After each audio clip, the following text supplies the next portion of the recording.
الکریم اما بعد فاعوذ باللہ من الشیطان الرجیم بسم اللہ الرحمن الرحیم رب اشرح لی صدری ویسر لی امری واحلل عقدۃ من لسانی یفقہوا قولی۔ السلام علیکم ورحمۃ اللہ وبرکاتہ۔ ناظرین، پروگرام دعا کیجئے کے ساتھ آپ کی خدمت میں حاضر ہیں۔ آج ہم انشاءاللہ بیماری سے شفا کی دعائیں آپ کے ساتھ شیئر کریں گے۔ صحت اور بیماری انسانی زندگی کے ساتھ ساتھ ہیں۔ انسان کی زندگی کے کوئی بھی 2 دن ایک جیسے نہیں ہوتے۔ آج اگر انسان خوش ہے تو کل اداس ہوگا، اگر آج وہ اپنے جسم میں قوت محسوس کر رہا ہے تو کل بیمار ہو سکتا ہے۔ انسان کے اوپر دن میں بھی کئی بار مختلف طرح کی کیفیات گزرتی ہیں۔ کبھی انسان روحانی طور پر، جذباتی طور پر بیمار ہوتا ہے اور کبھی انسان جسمانی طور پر بیمار ہو جاتا ہے۔ بیماری کی کیفیت صحت کی کیفیت سے مختلف ہوتی ہے اور ہر انسان اس کو محسوس کر سکتا ہے۔ ایسی صورت میں انسان کو دوا کے ساتھ ساتھ اللہ سبحانہ وتعالیٰ کی طرف رجوع کرنا چاہیے اور اپنے لیے خوب خوب دعائیں کرنی چاہیے۔ بعض اوقات بیمار خود اپنے لیے دعا نہیں کر سکتا تو بیمار کی عیادت کرنے والے اور بیمار کو دیکھنے والے، اس کے دوست، رشتہ دار، عزیز، اقربا اور ایون ہسپتال کا عملہ مریض کے لیے ایسی دعائیں پڑھ سکتا ہے جو اس کے لیے شفا یابی کا ذریعہ ہو سکتی ہیں۔ تو بات یہ ہے کہ انسان ہر حال میں اپنے رب کا محتاج ہے اور اسے اپنی ہر ضرورت کے لیے اپنے رب کی طرف رجوع کرنا چاہیے، اور خصوصاً قبولیت کے مواقع پر۔ رات کا پچھلا پہر اس کے لیے بہت مناسب ہے، جب اللہ سبحانہ وتعالیٰ بندوں کو پکارتے ہیں کہ ہے کوئی جو مجھ سے دعا کرے تو میں اس کی دعا قبول کر لوں، ہے کوئی جو مجھ سے سوال کرے تو میں اس کو جواب دوں، ہے کوئی جو مجھ سے استغفار کرے تو میں اس کو بخش دوں۔ تو جب انسان بیمار ہو، اور خصوصاً اگر ایسی بیماری کا شکار ہو کہ جس میں بظاہر شفا کی کوئی امید نہ ہو، تو اسے اور بھی زیادہ خشوع و خضوع کے ساتھ اور ایسے اوقات میں اللہ تعالیٰ کی طرف رجوع کرنا چاہیے کہ جلد از جلد صحت یابی ہو سکے۔ اور اس سلسلے میں کبھی بھی انسان کو اللہ تعالیٰ سے مایوس نہیں ہونا چاہیے۔ پھر یہ بات یاد رہے کہ جب انسان دعا کرے تو اس سے پہلے اللہ سبحانہ وتعالیٰ کی تعریف کے کلمات کہنا نہ بھولے۔ تو آئیے آج ہم آپ کو دعا کرنے سے پہلے کچھ نئے کلمات بتائیں گے جو اللہ سبحانہ وتعالیٰ کی حمد و ثنا پر مبنی ہیں۔ ربنا لک الحمد ملء السماوات والارض وملء ما شئت من شیء بعد اہل الثناء والمجد احق ما قال العبد وكلنا لك عبد اللهم لا مانع لما اعطيت ولا معطي لما منعت ولا ينفع ذا الجد منك الجد۔ اے ہمارے رب، تمام تعریفیں تیرے ہی لیے ہیں جن سے آسمان اور زمین بھر جائیں، اور اس کے بعد جو تو چاہے وہ بھی اس سے بھر جائے۔ تو ہی تعریف اور بزرگی کے لائق ہے۔ بندے جو کہتے ہیں تو ان کا سب سے زیادہ حقدار تو ہے، اور ہم سب تیرے بندے ہیں۔ اے اللہ، جسے تو عطا کرنا چاہے اس سے کوئی روک نہیں سکتا، اور جسے تو نہ دینا چاہے اسے کوئی دے نہیں سکتا، اور کسی مرتبے والے کی بزرگی تیرے سامنے کوئی فائدہ نہیں دے سکتی۔ یعنی اللہ سبحانہ وتعالیٰ کے علاوہ کوئی بھی اور ایسا نہیں ہو سکتا جو انسان کی مشکل کو آسان کر سکے۔ تو آئیے اس کے ساتھ ہم دیکھتے ہیں کہ بیماری کے اسباب کیا ہوتے ہیں، بیماریاں کیوں آتی ہیں۔ سب سے پہلی بات تو یہ کہ بیماری اللہ کے اذن سے آتی ہے۔ جب تک اللہ سبحانہ وتعالیٰ کا اذن نہ ہو، انسان پر کوئی کسی قسم کی مشکل آ نہیں سکتی۔ قرآن مجید میں آتا ہے ما اصاب من مصیبت الا باذن اللہ، جو بھی مصیبت آتی ہے وہ اللہ کے اذن سے آتی ہے اور وہ تقدیر کا حصہ ہوتی ہے، اور اس میں اللہ سبحانہ وتعالیٰ کی حکمت اور مشیت کار فرما ہوتی ہے۔ اور وہ کیا ہو سکتی ہے؟ مثلاً اللہ تعالیٰ کسی بندے کے ساتھ بھلائی کا ارادہ کرتے ہیں، اس کے گناہ معاف کرنا چاہتے ہیں، اس کو کسی خاص چیز کی سمجھ دینا چاہتے ہیں، تو اسے تکلیف میں مبتلا کر دیتے ہیں، کیونکہ بعض اوقات انسان زندگی میں اتنا مصروف ہوتا ہے اپنے روزانہ کے روٹین کے کاموں میں کہ وہ ٹھہر کر، رک کر، خاموشی کے ساتھ وقفہ لیے بغیر کوئی ایسی بات سوچتا نہیں کہ جو اسے سوچنی چاہیے، جو اللہ تعالیٰ چاہتے ہیں کہ وہ سوچے۔ تو جب انسان بیمار ہو جاتا ہے تو ایک اور کنڈیشن میں آ جاتا ہے، وہ آرام کی کیفیت میں آ جاتا ہے۔ ایسی صورت میں انسان کو وہ باتیں بھی سوچنے کا موقع مل جاتا ہے جو عام طور پر وہ نہیں سوچتا۔ پھر اسی طرح ہمیں ہمارا دین یہ بھی بتاتا ہے کہ بعض اوقات انسان پر بیماری یا کوئی بھی تکلیف اس کے اپنے ہاتھوں کی کمائی سے آتی ہے، یعنی اس کا اپنا کوئی گناہ یا قصور ہوتا ہے جس کی بنا پر اسے وہ تکلیف پہنچتی ہے۔ قرآن مجید میں آتا ہے وَمَا أَصَابَكُم مِّن مُّصِيبَةٍ فَبِمَا كَسَبَتْ أَيْدِيكُمْ وَيَعْفُو عَن كَثِيرٍ، اور تمہیں جو بھی مصیبت پہنچی تو وہ اس وجہ سے ہے جو تمہارے ہاتھوں نے کمایا، اور وہ بہت سی چیزوں سے درگزر کر جاتا ہے۔ اسی طرح بعض اوقات انسان کی بیماریاں اس کے کسی گناہ کا نتیجہ ہوتی ہیں۔ عمر رضی اللہ عنہ نے جب عباس رضی اللہ عنہ سے بارش کی دعا کرنے کے لیے کہا تو انہوں نے کہا اے اللہ، بے شک مصیبتیں گناہوں کی وجہ سے ہی نازل ہوتی ہیں اور انہیں صرف توبہ ہٹا سکتی ہے۔ پھر اسی طرح ایک اور روایت میں آتا ہے رسول اللہ صلی اللہ علیہ وسلم نے فرمایا جب بھی کسی رگ یا آنکھ کو نقصان پہنچتا ہے تو وہ کسی نہ کسی گناہ کی وجہ سے ہوتا ہے، لیکن جو تکالیف اللہ تعالیٰ ویسے ہی ٹالتا رہتا ہے وہ کہیں زیادہ ہو جاتی ہیں۔ پھر اسی طرح بعض بیماریاں انسانوں کے اعلانیہ گناہوں کی وجہ سے بھی ہوتی ہیں، جیسے کہ ایک حدیث میں آتا ہے جب کسی قوم میں بدکاری عام ہو جاتی ہے اور وہ اعلانیہ اس کا ارتکاب کرتے ہیں تو ان میں طاعون اور ایسی مختلف بیماریاں پھیل جاتی ہیں جو کہ ان سے پہلے گزرے ہوئے لوگوں میں نہ تھی۔ ابو امامہ باہلی سے روایت ہے کہ نبی صلی اللہ علیہ وسلم نے فرمایا جس بندے کو بھی بیماری سے پچھاڑ دیا گیا ہو تو اللہ تعالیٰ اسے جب بیماری سے اٹھاتا ہے تو وہ پاک ہوتا ہے۔ تو یہ ایک حقیقت ہے کہ انسان کے گناہ اس کے لیے مشکلات کا سبب بنتے ہیں۔ امام ابن القیم الجوزیہ لکھتے ہیں، ان کی ایک مشہور کتاب ہے الداء والدواء، بیماریاں اور علاج، اس میں وہ کہتے ہیں کہ کوئی بھی گناہ ایسا نہیں کہ جس کے اثرات نہ ہوں۔ انسان سے چھوٹی یا بڑی جو بھی کوئی غلطی صادر ہوتی ہے اس کے نتیجے میں کچھ نہ کچھ اثرات اس کی زندگی پر ضرور پڑتے ہیں۔ ہاں اگر اللہ تعالیٰ معاف کر دے تو وہ اور بات ہے، ورنہ ہر گناہ کی ایک تاثیر ہوتی ہے، اور ان تاثیرات میں سے ایک چیز یہ ہے کہ انسان مختلف قسم کی بیماریوں میں مبتلا ہو جاتا ہے۔ اسی لیے ہم دیکھتے ہیں کہ جب انسان بیماری میں مبتلا ہوتا ہے تو اللہ تعالیٰ اس بیماری کو اس کے گناہوں کا کفارہ بنا دیتے ہیں۔ جیسے حدیث میں آتا ہے کہ جس مسلمان کو کانٹا چبھے یا اس سے زیادہ کوئی تکلیف پہنچتی ہے تو اللہ تعالیٰ اس کے ذریعے اس کے گناہوں کو اس طرح دور کر دیتا ہے جس طرح درخت سے اس کے پتے جھڑتے ہیں۔ تو اس سے ہمیں یہ پتہ چلتا ہے کہ بیماریوں کے آنے کے مختلف اسباب ہوتے ہیں۔ بیماری بہرحال جس بھی وجہ سے آئے، لیکن اصل چیز دیکھنے کی یہ ہے کہ مومن کا رویہ کیا ہے۔ مومن کو اگر کوئی کانٹا بھی چبھتا ہے تو وہ اس پر صبر کرتا ہے۔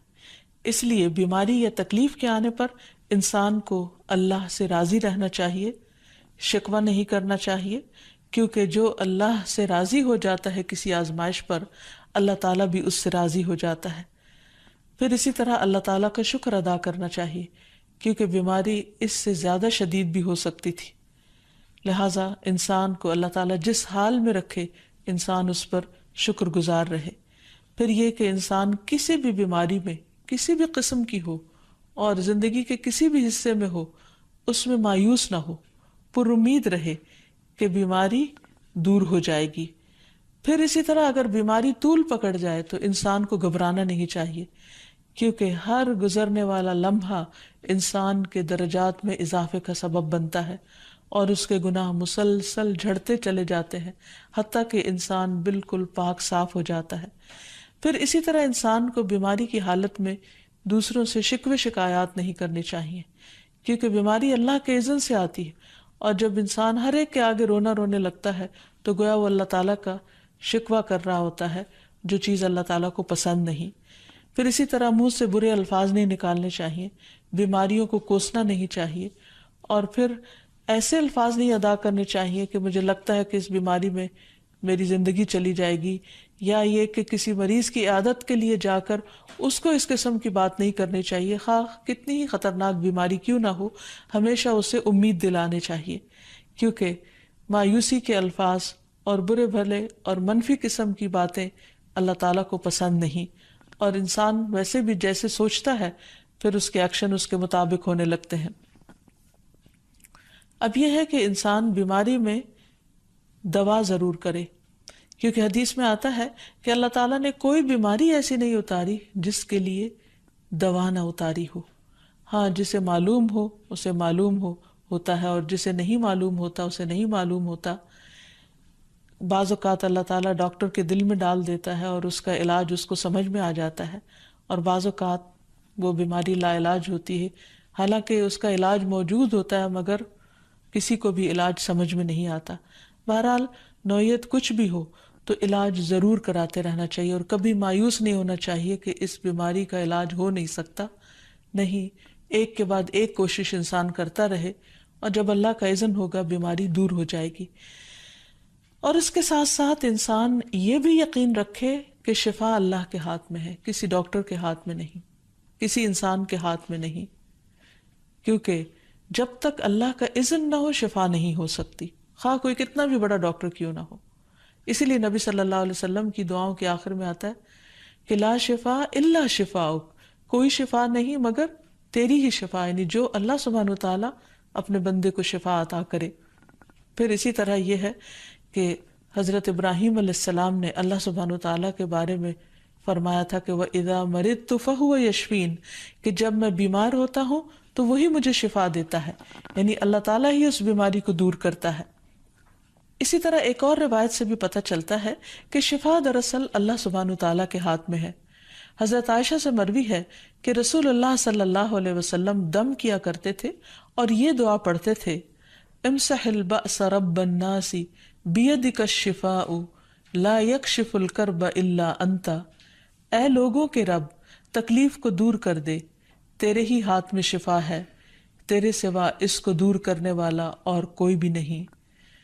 پھر اسی طرح انسان جب کسی بیمار کی عیادت کے لیے جائے تو اس پر بھی دعا پڑھے اور اس کے لیے دعا کرے۔ رسول اللہ صلی اللہ علیہ وسلم نے فرمایا، جو مسلمان کسی ایسے بیمار کی عیادت کے لیے اس کے پاس آئے جس کی موت کا وقت قریب نہ آیا ہو اور 7 مرتبہ یہ پڑھے، اسأل اللہ العظیم رب العرش العظیم ان یشفی فلانا من وجعہ، میں اس عظمت والے اللہ سے سوال کرتا ہوں جو عرش عظیم کا رب ہے کہ فلاں کو اس کی تکلیف سے شفا عطا فرمائے، تو اللہ عز و جل اسے شفا عطا فرما دیتا ہے۔ اور پھر ہم دیکھتے ہیں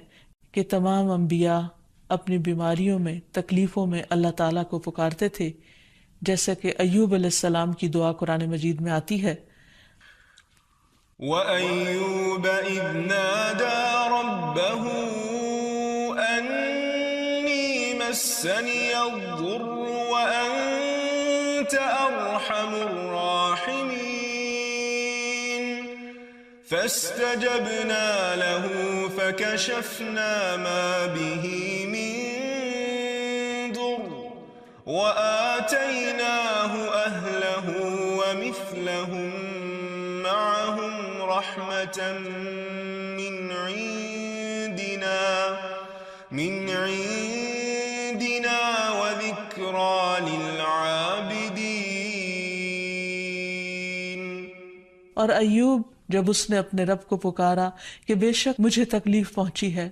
اور تو رحم کرنے والوں میں سب سے زیادہ رحم کرنے والا ہے، تو ہم نے اس کی دعا قبول کر لی، بس اسے جو بھی تکلیف تھی اسے دور کر دیا، اور اسے اس کے گھر والے اور ان کے ساتھ ان کی مثل اور عطا کر دیے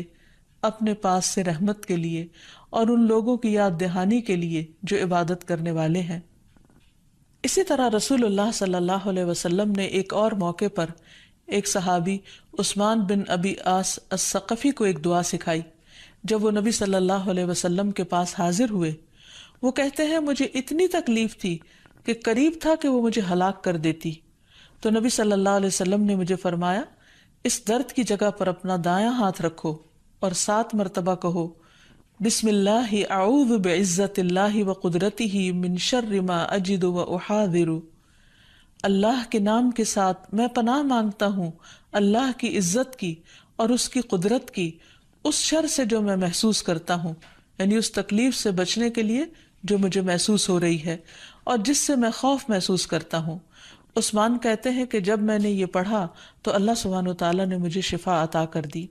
پھر اسی طرح ہر بیماری سے شفا کی دعا نبی صلی اللہ علیہ وسلم نے سکھائی۔ عبداللہ بن عباس سے مروی ہے کہ نبی اکرم صلی اللہ علیہ وسلم نے فرمایا، جب کوئی شخص کسی ایسے مریض کی عیادت کرے جس کی موت کا وقت ابھی قریب نہ آیا ہو اور اس کے پاس 7 مرتبہ یہ دعا پڑھے، اسأل اللہ العظیم رب العرش العظیم ان یشفیک، میں عظمت والے اللہ جو عرش عظیم کا رب ہے اس سے دعا کرتا ہوں کہ وہ تمہیں شفا عطا کرے، تو اللہ تعالیٰ اسے اس مرض سے شفا عطا کر دے گا۔ پھر اسی طرح نبی صلی اللہ علیہ وسلم اگر کسی کو کوئی پھوڑا بنسی ہوتی تو اپنے لعاب دہن کے ساتھ زمین کی مٹی تھوڑی سی لے کر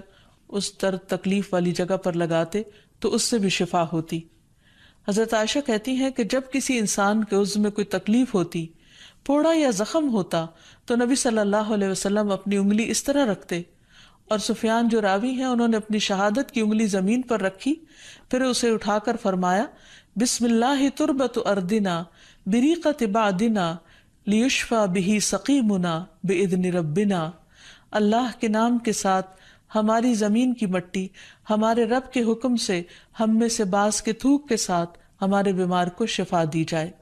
یعنی لعاب دہن کا اپنا ایک اثر ہوتا ہے، اور لعاب دہن جو ہے ایک طرح سے دوا کا کام کرتا ہے، اور اللہ کا نام لے کر جب لعاب دہن لگایا جائے تو شفا ہوتی ہے۔ جیسے کہ ایک اور موقع پر نبی صلی اللہ علیہ وسلم نے ایک جلے ہوئے مریض کے اوپر یہی دعا پڑھ کر لعاب دہن لگایا تو اللہ تعالیٰ نے اس مریض کو شفا یاب کر دیا، اور وہ دعا تھی اذہب البأس رب الناس واشف انت الشافی لا شفاء الا شفاؤک شفاء لا یغادر سقما۔ پھر اسی طرح ایک موقع پر ایک قبیلے کے سردار کو جب بچھو نے کاٹ لیا اور اس کے جسم میں زہر پھیل گیا تو ایک صحابی نے سورۃ الفاتحہ پڑھ کر اس پر دم کیا تو اس سے اس کو شفا ہو گئی، اور یہ بات جب نبی صلی اللہ علیہ وسلم کو بتائی گئی تو آپ اس پر خوش ہوئے۔ اور سورۃ فاتحہ سب لوگوں کو آتی ہے، اسی لیے اس کا نام سورۃ الشفا بھی ہے، کیونکہ یہ بیماری میں بطور علاج پڑھی جاتی ہے مریض پر، مریض خود بھی پڑھ سکتا ہے اور اس کے اٹینڈنٹس بھی اس پر پڑھ سکتے ہیں۔ حضرت علی رضی اللہ تعالیٰ عنہ کہتے ہیں کہ نبی صلی اللہ علیہ وسلم کو بچھو نے ڈس لیا اور آپ نماز پڑھ رہے تھے۔ جب آپ نماز سے فارغ ہوئے تو آپ نے فرمایا اللہ تعالیٰ بچھو پر لعنت کرے، یہ نہ نمازی کو چھوڑتا ہے نہ کسی اور کو۔ پھر آپ نے پانی اور نمک منگوایا، آپ اس پر ملتے جا رہے تھے اور یہ صورتیں پڑھ رہے تھے قل یا ایھا الکافرون وقل اعوذ برب الفلق اور قل اعوذ برب الناس، تو یہ بھی ایسے مواقع پر پڑھی جا سکتی ہیں۔ پھر اسی طرح یہ ہے کہ اگر کسی بھی دوا یا دعا سے مریض صحت یاب نہ ہو رہا ہو، اس کی تکلیف کم نہ ہو رہی ہو، تو بھی موت نہیں مانگنی چاہیے، کیونکہ مومن کے لیے زندگی ایک بہت بڑی نعمت ہے۔ وہ جس بھی حال میں گزرے، بہرحال وہ اسے آخرت کمانے کا ذریعہ بنا سکتا ہے۔ یعنی اگر وہ تکلیف میں اس کی زندگی گزر رہی ہے اور اس پر وہ صبر کر رہا ہے اور اللہ کو یاد کر رہا ہے تو اس کے بے پناہ درجات بلند ہونے کا ذریعہ ہے۔ یعنی یہ بیماری اس کے لیے بلندی درجات کا ذریعہ بن جاتی ہے۔ اس لیے کبھی بھی موت نہیں مانگنی چاہیے۔ ہاں اگر تکلیف حد سے بڑھ جائے تو انسان یہ دعا مانگ سکتا ہے اللہم احینی ما کانت الحیات خیرا لی وتوفنی اذا کانت الوفات خیرا لی، اے اللہ جب تک میرے لیے زندگی بہتر ہو مجھے زندہ رکھ، اور جب میرے لیے وفات بہتر ہو تو مجھے وفات دے دے۔ تو اللہ تعالیٰ سے دعا ہے کہ اللہ تعالیٰ تمام بیماروں کو صحت اور شفا عطا فرمائے، اور ہمیں بیماری اور آزمائش کے موقع پر اپنی طرف رجوع کرنے کی توفیق دے۔